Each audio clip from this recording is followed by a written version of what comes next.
So y'all heard about this Avowed issue, the one where one of the developers came out and, basically spouted some, very, very controversial statements online. He had a beef apparently with Elon Musk and jumped out there, and eventually it spilled over into a certain racial demographic, which was just so wild. Now, here's the thing. Lately, nonetheless, we haven't heard anything about any controversy from Avowed. There was also conversations that some internal memo did not necessarily show up.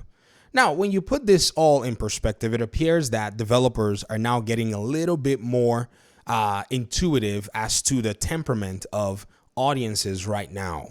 And there's another side to the conversation where there's also a plethora of games also available for people to play right now.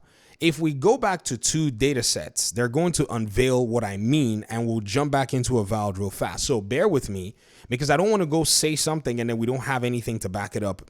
Data set number one, video game releases in 2024. We've had about 18,825 games already launched on Steam. When you compare it to, say, something like 2017, right? When, people talk about how, exclusives are great and exclusives are great. They talk about the Nintendo Switch, and I know the Switch came out in 2017. So I usually go to 2017 as one of my most pivotal years to compare that with 2024. We're looking at almost a threefold increase in video games launched. The Nintendo Switch, as much as that will appeal to a lot of people, I fear, and this is just my own fear, it's speculation, that this market pressure is going to provide a downward force against Nintendo games as the future goes on. That's all I'm saying, and I may be wrong. And if I'm wrong, then that's perfectly fine. Just putting that out there. With this particular data set in mind, there also is a side and a second data set that came out with the Steam year in review that players on Steam were playing older games rather than the newer games when it came down to it. This is very interesting because older games and a plethora of games have basically overtaken the market right now. With this in mind, I'm sure that anybody who is basically making video games is now a little bit more sensitive in this kind of environment, this kind of market, knowing that you're no longer special. And many people who may say they don't like your game, or millions of people who may hear that you're not treating your gamers well, may leave you out there by yourself in the cold. So I'm looking at the Avowed game, and for 2025, I'm hoping that the developers can be at least sensitive to the possibility that gamers are the ones right now calling the shots. And I've always been calling the shots. I think gamers, used to be just in, oh, this really cool game, let's buy it because there's no other game. Bro, I went through the Steam sales, and I'm just looking around like going, what the heck, man? I turn on my PlayStation, I turn on my Xbox this holiday, they're just sales everywhere. They're old games from back in the day that I didn't even touch. And I'm like, oh yeah, this game. Oh wow, that game. I bought Prototype Part 1 and Part 2. I haven't played them ever before. I bought Prototype 1 and 2 on PC. Prototype 1 was having issues because apparently if you have more than a 6-core processor, it's giving issues. So I went to buy it on Xbox. I saw it on Xbox for sale. I was like, heck yeah, give me that. And I bought it. Because that's exactly what we're looking for. I like superhero games, and Prototype was one of those games that I missed out on, and I'm happy to go back and play it as I'm playing Deadpool as well. So I haven't even broken away from good old Xbox 360 days, and any developer that's trying out here to bring out a new game has to deal with that mindset. Even though the game is on Game Pass, it still doesn't really mean much for some of us who prefer some games that will play in different genres. Then you have the sports people. Then you have the people playing live service games. So this is not the environment, nor is this the market for anyone to basically start spouting opinions that are contrary to what a segment of their market actually believes. Unless, of course, they don't care. And I think somewhere, somehow, the people who are calling the shots actually do care right now.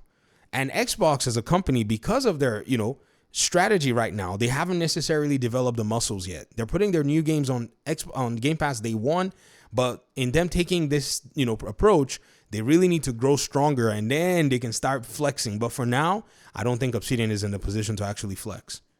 So Avowed is going to be a very interesting game at launch, and we're going to see if the developers and if the game has any effects that has actually basically been at this point anyways, materialized. So now you're not going to hear anything much. And have you noticed, you have to notice much about how this stuff is controlled. You notice the media is basically not saying anything. They've, the media is basically trash. I mean, everybody knows that, right? But for the most part, things are very quiet at this moment because, again, the idea is that they try to make sure that this game does not have any controversy around it. If you paid attention, Laura Fryer, who worked in Microsoft back in the day and shipped, I think, Gears 2, she made a very, very good video about this stuff and talked about leadership and how basically, for the most part, there just seems to have been a failure in that, area, that basically allowed for a developer to come out there and just start talking nonsense. Why would you go ahead and try to talk smack about your game and Elon Musk? Like, let him talk whatever he wants to talk. That's his freaking business. And, in your case, because you have a product that is very dependent on social issues. Elon Musk has a product that nobody really cares about his political, or his sociological stance to buy. They buy his products because they are for utility purposes. So he has a higher level of immunity in terms of his product and services line than you do as a game developer. So this is the problem that a lot of people see, because believe you me, who are the people that are most likely going to buy a Tesla? It's most likely artists and game developers. They like that kind of stuff, right? And everybody else anyways. I mean, if you think about it, right? A lot of people that are in technology, people that are, into this areas will buy and likely buy those kind of products, or will get that, something like Starlink. It's mostly, gamers or people who are in places that they feel like they need a better connection. So he's going to pretty much still be fine, even though he may spout a lot of his political ideas and you may deem them as nonsense. But you've put yourself in a very precarious position because you wanted to stick it to one of the wealthiest people in the world because of your video game. If Elon Musk went into video game development, do you know what's going to happen to y'all? Like, you know what I mean? Like, do y'all remember Apple? Do you remember when Tim Cook was trying to stop Twitter from being on Apple and Elon pulled up and started talking about his own, his own phone, whatever? Do y'all not know that was a big, just the suggestion of him bringing out his own phone? Do you see what Apple finally decided to say, you know what, Elon, don't worry, we'll get Twitter back on the Apple Store? Because they understand that he's not one of those people that just, wants to sit around and just talk nonsense. He's a doer. So Tim looked and said, man, we don't need another, heavy player on our butt right now. Because his own, products are more like revolutionary products in a sense, even though they may not necessarily be that special. They usually, in a sense, push the market paradigms at the end of the day. So again, I strongly believe that a lot of our developers need a lot of training in this area in terms of their games. Their PR needs to basically handle them very well, because if they want their product to be successful, they really need to pay very close attention to what's going on in their own industry and what's going on among their own gamers and their own customers. At the end of the day, nobody really cares about your politics, bro. If you give people good entertainment, they will literally patronize your politics. If you really think this whole political thing and whatever is the basis for people patronizing products and patronizing entertainment, well, go look at right now what, is going on across the entertainment industry and across what people are saying. Because right now people are just much more, in a sense, concerned about an entertaining, medium, entertaining game, or something that's not going to basically make them have to remember, that, oh crap, we're in this political polarized world. Some people just want to escape all what's been going on for the past 8, years and so on and so forth. And so you want to make a game that helps them to basically, be lost in your world and enjoying themselves. Not them remembering, oh crap, here I go again. After having watched the news, all of this nonsense, now I got to see it again in my video games. This is something that needs to be well understood across the board. And any development team that, thinks that they can still appeal to a base that believes as much as they do, then great for them. I guess we'll see how that all pans out.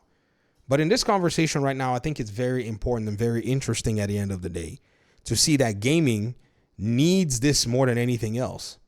And we'll see how it all pans out. Avowed is going to be the very first, subject in this area. Like people are going to be watching very closely for the 2025 year. That's going to be another very interesting one. There was Dragon Age the Veilguard last year. We're going to see how Avowed goes. It's an RPG, so for the most part, I think, RPGs get a big, huge benefit of the doubt for most things. So we need to see what that looks like. So thanks for watching the video. Appreciate you guys' time and audience. Hopefully we'll talk pretty soon in another one. Peace out.